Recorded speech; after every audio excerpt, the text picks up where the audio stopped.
Hello friends, welcome to Indian study पर आपका स्वागत है। दोस्तों, आज की इस वीडियो में मैं आप लोगों के लिए UP triple S C PET के लिए इंपॉर्टेंट टेस्ट लेकर के आया हूं, जो कि आपके आने वाले एग्जाम के लिए बेहद इंपॉर्टेंट है। वीडियो अगर आपको अच्छी लगे तो प्लीज़ दोस्तों वीडियो को लाइक और शेयर जरूर कर दीजिएगा। चलिए दोस्तों, स्टार्ट करते हैं और देख लेते हैं पहला क्वेश्चन। निम्नलिखित विदेशी यात्री किस क्रम में भारत आए? तो देखो, सबसे पहले चीनी यात्री फाहियान चंद्रगुप्त विक्रमादित्य के समय 399 में भारत आया था। कौन? फाहियान, यानी कि ये पहले नंबर पे आया। उसके बाद जो भारत आया, इस ये 15 वर्ष तक भारत में रहा था। कौन? फाहियान। ठीक है। उसके बाद हुएन आया हर्षवर्धन के शासनकाल में, ये दूसरे नंबर पे आया। फिर लास्ट में सर टॉमस रो हो जाएगा जहांगीर के दरबार में, तो ये तीसरे नंबर पे हो जाएगा। यानी कि दूसरा तीसरा पहला, दूसरा तीसरा पहला कौन से ऑप्शंस में दिया? आप बोलोगे सर तीसरे ऑप्शंस में दिया, तीसरा ऑप्शन करेक्ट।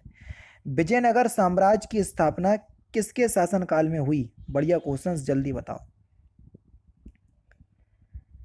देखो, 1335 ईस्वी में जब मदुरा के गवर्नर जलाउद्दीन ने अपने को स्वतंत्र घोषित किया तो समस्त दक्षिण में तुगलक शासन के विरुद्ध विद्रोह की ज्वाला भड़क उठी थी। तो और इसी समय विजयनगर साम्राज्य की स्थापना किसके शासनकाल में हुई थी? 1335 की बात हो रही है। तो कौन था शासक? तो आपका सही आंसर हो जाएगा सर मोहम्मद बिन तुगलक, दूसरा ऑप्शन बिल्कुल करेक्ट हो जाएगा। 1336 में फिर विजयनगर की स्थापना की गई थी। ठीक है, कब? 1336 में। बाबर की आत्मकथा तुझे के बाबरी किस भाषा में लिखी गई है? बढ़िया क्वेश्चन से, जल्दी से बताओ। तो तुजू के बाबरी से, ये तुजुके का मतलब ही तुर्की हो जाता है। दूसरा ऑप्शन करेक्ट। ठीक है, यहाँ से पहचानने की ट्रिक है ये। ठीक है, निम्नलिखित में से किसे भारत का नेपोलियन कहा जाता है? बढ़िया क्वेश्चन। तो सही आंसर आपका क्या हो जाएगा सर? समुद्रगुप्त को भारत का नेपोलियन कहा जाता है। चौथा ऑप्शन करेक्ट। विक्रमशिला विश्वविद्यालय का संस्थापक कौन था? तो सही आंसर आपका क्या हो जाएगा सर?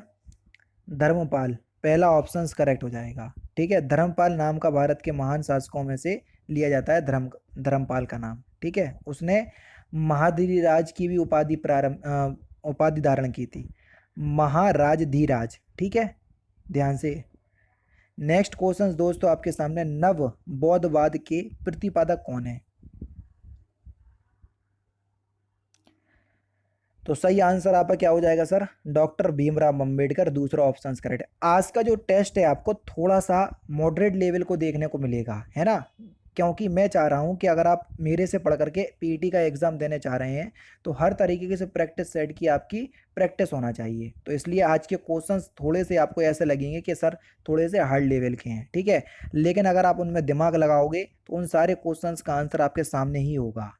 निम्नलिखित में से भारतीय राष्ट्रीय कांग्रेस के किस अधिवेशन में बाल गंगाधर तिलक ने अभिव्यक्त किया था कि स्वराज मेरा जन्मसिद्ध अधिकार है और उसे मैं लेकर रहूंगा? ये किस अधिवेशन में बोला था उन्होंने? तो सही आंसर आपका क्या हो जाएगा सर? लखनऊ अधिवेशन 1916, पहला ही ऑप्शन यहाँ पर आपका बिल्कुल करेक्ट होगा। निम्नलिखित में से किसके विरुद्ध महात्मा गांधी का सत्याग्रह के लिए आह्वान उनका अखिल भारतीय संघर्ष के नेतृत्व का सर्वप्रथम प्रयास था? चारों ऑप्शन ये देख लो। तो सही आंसर आपका क्या हो जाएगा सर? रोलैक्ट एक्ट, चौथा ऑप्शन यहाँ पर आपका बिल्कुल करेक्ट हो जाएगा। नेक्स्ट क्वेश्चन, असहयोग आंदोलन को कब स्थगित कर दिया गया था? जल्दी बताओ।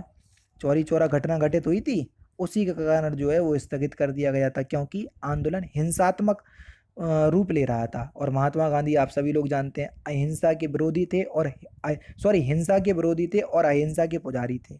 तो सही आंसर आपका क्या हो जाएगा सर? ऑप्शन नंबर बी 1922, दूसरा ऑप्शन बिल्कुल करेक्ट हो जाएगा। किस यूरोपीय समुदाय ने भारत के साथ प्रथम व्यापारिक संबंध स्थापित किए थे? देखो क्वेश्चंस हो चुका है, अगर आप ध्यान से देखोगे, बस क्वेश्चंस की लैंग्वेज दूसरी थी। तो सही आंसर आपका क्या हो जाएगा सर? ऑप्शन नंबर सी पुर्तगाली। सबसे पहले पुर्तगाली आए, फिर डच आए, फिर अंग्रेज आए और फिर फ्रांसीसी आए। ठीक है। नेक्स्ट क्वेश्चन आपके सामने, कृष्णा नदी पर निम्नलिखित में से कौन सा बांध निर्मित है? ये क्वेश्चन जो है वो आपका लास्ट टाइम जो है वो उसमें आ चुका है, इसी एग्जाम में, UP triple S C PET. तो श्री सेलम बांध, तीसरा ऑप्शन करेक्ट। क्वेश्चन आपसे जो पीईटी में लास्ट टाइम आया था वो ये पूछा था कि कृष्णा नदी का उद्गम स्थल कहाँ से है? ठीक है, तो महाबलेश्वर की पहाड़ियों से। ठीक है, ये पूछा था। निम्नलिखित में से कौन सा एक भारत का राष्ट्रीय जलीय प्राणी है? बढ़िया क्वेश्चन से, जल्दी बताओ। गंगा की डॉल्फिन, तीसरा ऑप्शन बिल्कुल करेक्ट हो जाएगा। सूची एक को सूची दो से मिलाना है, बहुत बढ़िया क्वेश्चन से, देख लीजिए। ये सूची एक है, सूची दो है, तीन ऑप्शन दिख रहे हैं, तीनों में आपका काम हो जाएगा, इन्हीं तीन ऑप्शन में। ठीक है, चलिए। नोआ मंडी किस लिए प्रसिद्ध है? तो ये लोहा एक्स के लिए प्रसिद्ध है। कोडरमा किस लिए प्रसिद्ध है? अभरक के लिए प्रसिद्ध है। कलपक्कम किस लिए प्रसिद्ध है? आणविक शक्ति के लिए प्रसिद्ध है। और कर्णपुरा किस लिए प्रसिद्ध है? कोयले के लिए प्रसिद्ध है। यानी कि पहला तीसरे से मिलेगा और दूसरा पहले से मिलेगा, तीसरा चौथे से मिलेगा और चौथा दूसरे से मिलेगा। तो दूसरे ऑप्शंस में दिया, दूसरा ऑप्शंस प्यारे दोस्तों यहाँ पर आपका बिल्कुल करेक्ट हो जाएगा। नेक्स्ट क्वेश्चन, निम्नलिखित में से दक्षिणी पर्वत क्षेत्र की वह पहाड़ी जो तमिलनाडु में स्थित नहीं है। तो सही आंसर आपका क्या हो जाएगा सर? पालकोंडा। चौथा ऑप्शन यहाँ पर आपका बिल्कुल क्या हो जाएगा सर? करेक्ट हो जाएगा।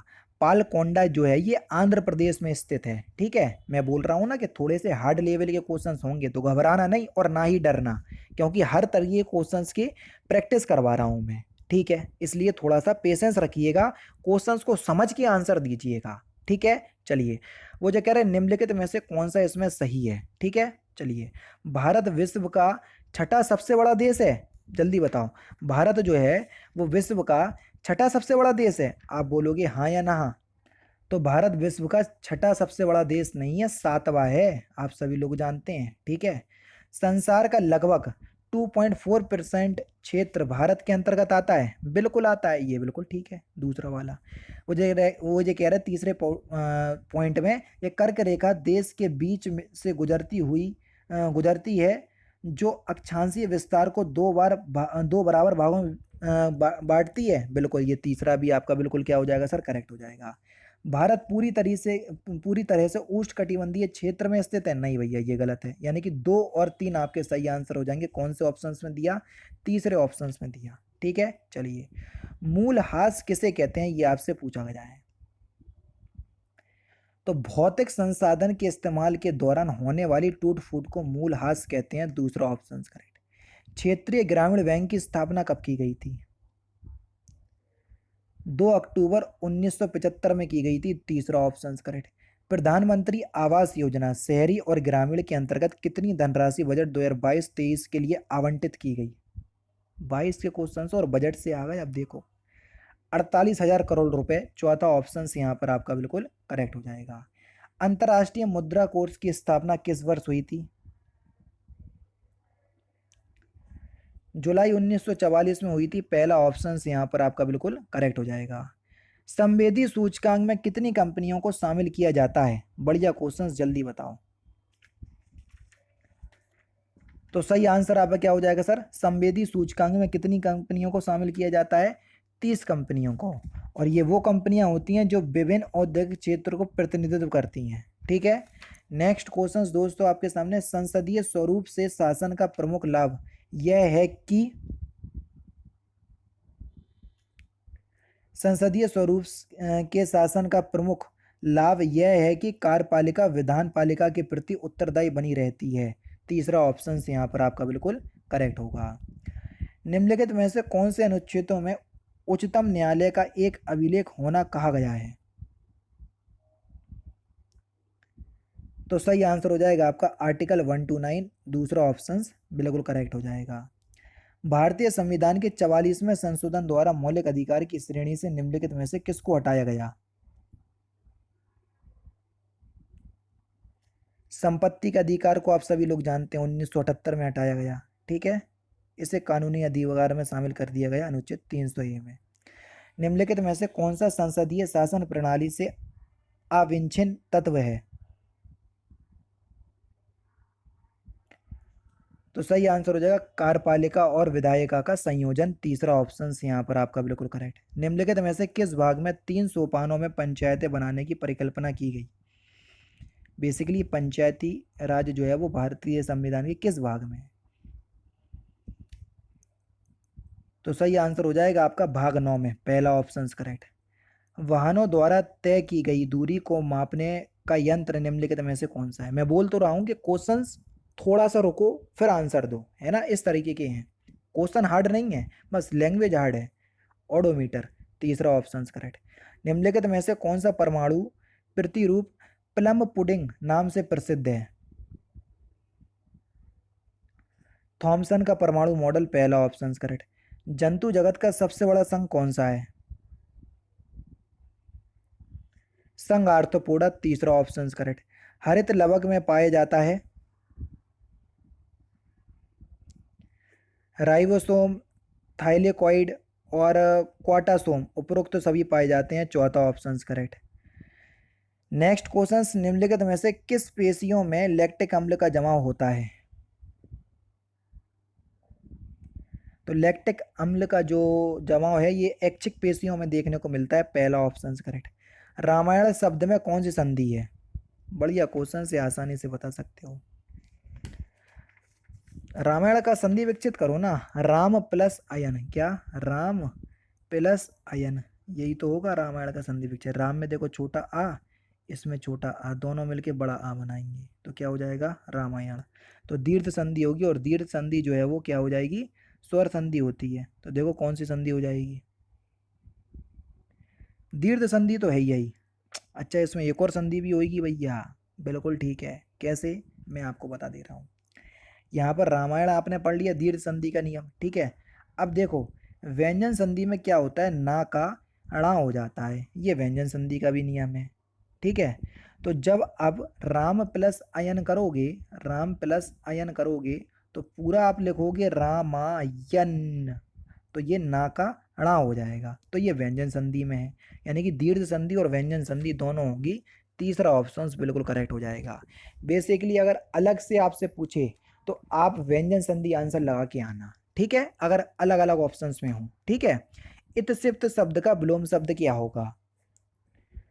तो ये होगा अनिप्सित, दूसरा ऑप्शन बिल्कुल करेक्ट। खिड़की शब्द का पर्यायवाची शब्द क्या होगा? गवाक्ष, दूसरा ऑप्शन बिल्कुल करेक्ट। किस विकल्प में वाक्यांश व उससे संबंधित शब्द अशुद्ध हैं? बढ़िया क्वेश्चन से जल्दी से बताओ। 34, चारों ही ऑप्शंस दिख रहे हैं? दिख रहे हैं, चलो बताओ। वह जो क्षमा करने योग्य हो उसको हम क्षमाशील बोलेंगे, यही तो गलत हो जाएगा। बस पहला ही ऑप्शन यहाँ पर आपका बिल्कुल करेक्ट हो जाएगा, क्योंकि वह जो क्षमा करने योग्य हो उसको बोलेंगे हम क्षमितव्य। क्या लिख दे रहा हूँ मैं? क्षमितव्य, ये बोलेंगे, ठीक है। आगे बढ़ रहा है। निम्नलिखित में से स्त्रीलिंग शब्द कौन सा है? तो इस क्वेश्चन का आंसर आप मुझे कमेंट बॉक्स में बताइएगा, क्योंकि ये लास्ट क्वेश्चन है, ठीक है। तो दोस्तों ये थे आपके कुछ इंपॉर्टेंट क्वेश्चंस जो कि आपके आने वाले एग्जाम UP SSC PET के लिए बेहद इंपॉर्टेंट है। वीडियो अगर आपको अच्छी लगी हो तो प्लीज़ दोस्तों वीडियो को लाइक और शेयर जरूर कर दीजिएगा। मिलते हैं फिर नेक्स्ट क्लास में, नेक्स्ट सेशन में। जय हिंद, जय भारत।